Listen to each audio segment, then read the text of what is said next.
No, that was did that come from y'all? We got it clear. Yeah, they got it clear. but It's we want always something that's always boiled down to money. Listen, there's never a choice. Let's just It's tell the always truth. what can we afford. Tell the truth, Kevin. What really happened is that we hired the world's greatest choreographer. Kevin couldn't do any of the moves, and that's what you got. Next question. Yes, ma'am. Guys, first of all, congratulations. Another great job. And it's so thrilling to see you more than once this year. And Oh, thank you. Now, I asked the girls about this. I've got to ask you. Lap dance bar, we're all seeing nakedness out there. How'd you guys get in shape and what you do for this exquisite performance? That was you know what we did? We motivated each other. We first of all, you know, I'll be the first to say I got a good look at my body and think like a man won, and I said ew. I said nobody told me. I was mad at them. Nobody told me, and I showed them. They're like, yo, you look fine, and I showed y'all. It's like, oh God, no, Kevin was. So coming into part 2, I think we all wanted to come in, you know, looking different, looking better. You know, you always want to, I guess you could say, up the ante. And going into part 2, we knew we would be in Vegas. We were around water, we're half naked in the stripper scene, so we had to be nice, you know, on a female's eyes. So on set, we had nothing but gym material. We had push-up bars, ab rollers. We were full-fledged meatheads. Yes, And we had Romney, so even if we didn't have gym materials, he would make workouts out of anything. Romney. He's the MacGyver of the workouts. Yeah. Give Romney. him an apple and a rubber band. You can Press figure conference something out. workout. Hold it, Terrence. Hold it, Terrence. Don't move. Get that speaker. Terrence, don't move it. Get that speaker. Get off the heels, Terrence. Put your butt on the speaker and balance yourself up. 35 seconds. Hold it. Turn the light switch on and off. Count to 60. You know, I remember you. Tell me your name again. Debbie. Debbie, do you You don't remember the remember first her, thing, Like a Romney? Man? That's- We sat down and you said you thought Michael Ealy should be a leading man. I did. You spoke it into existence. Did you not? I did. You have anything to say for me? And you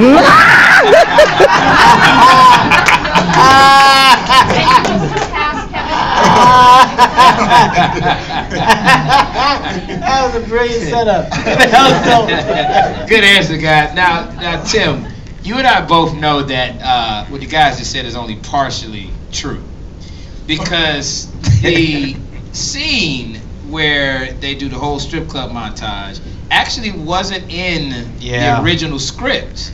When we first Kevin made it kind of seem, guys made it seem like, oh, we were so in shape, ready to go to Vegas, right? You're You would 100% think they were right. all showed up in Vegas, ready to roll.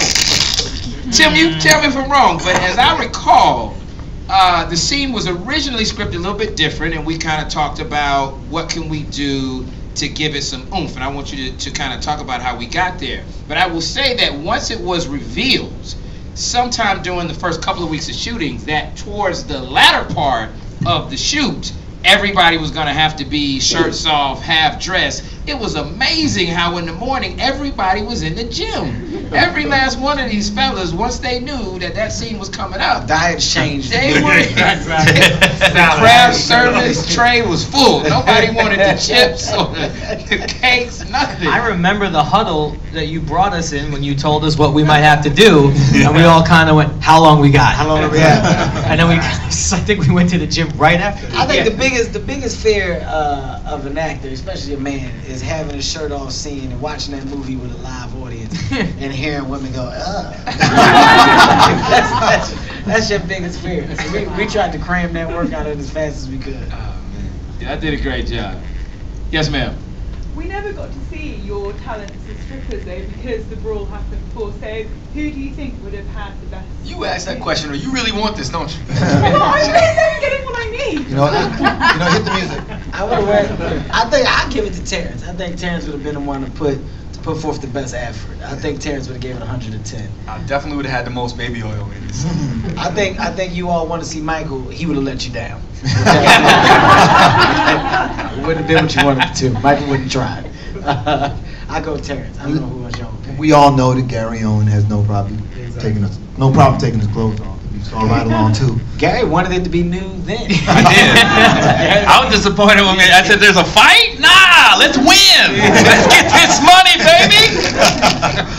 I actually think Gary was the only one that kind of really hand chose his outfit. Gary wanted that. Well, here's what happened. Wardrobe called me in, and they literally had every outfit lined up. And they said, which one you want? And I was like, that one, right there. And then they said, well, that's the one we thought you picked. And then the other guys had to take whatever was left. You know what we talked about earlier during the other interviews we were doing is we didn't see each other in our outfits before that day of shooting. Smart So choice. the reveal of us to one another was actually the funniest thing in the world, because we all had coats on, and we go to the location and like, all right guys, all right, let's shoot it. And Disrobe. everybody, like, drops the robe, and the moment, like, there was a laughter, a genuine laughter of us just looking at how ridiculous Especially we look. Terrence. Yeah, I Terrence's remember. jeans. Yep, I remember not feeling so bad after seeing everybody else. I was like, oh. No, Robin, Terrence you look had like a on superhero.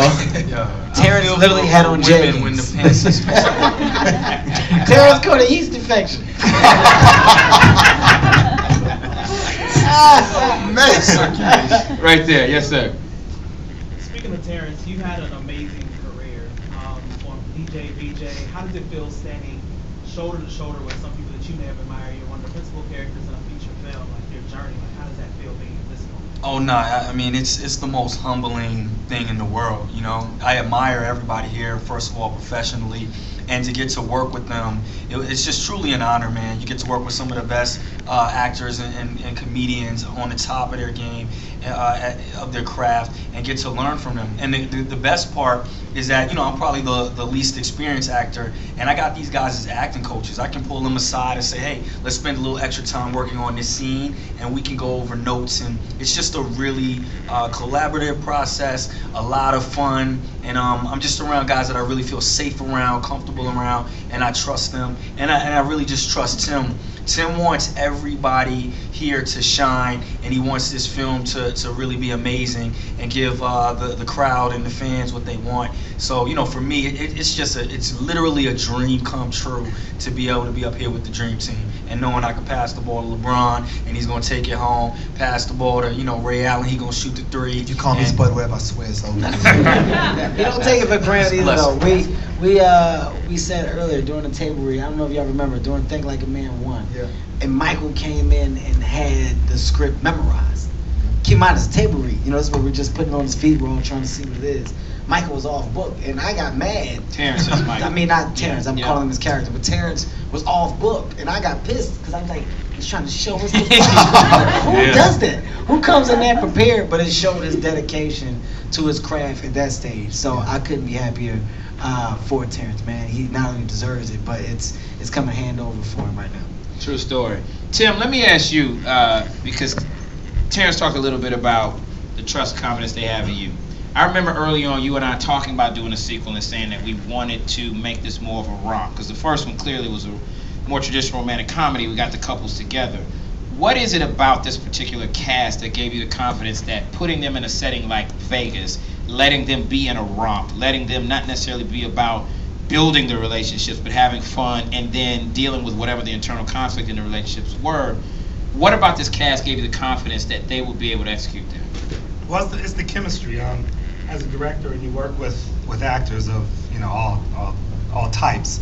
To see this group, especially the guys here. I remember specifically from the first film. I don't know if you guys remember. We did a scene in the bus, the strip club bus or whatever it was. Yep. And we literally shot that. It was a 7-page scene that we had to shoot in 2 hours. And I don't know how much you guys know about production. It's almost impossible.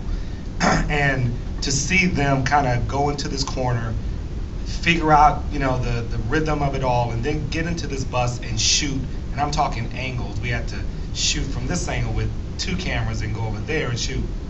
And the chemistry that they presented with doing that, it was unbelievable. And that's kind of the way the movie is. These guys just get each other.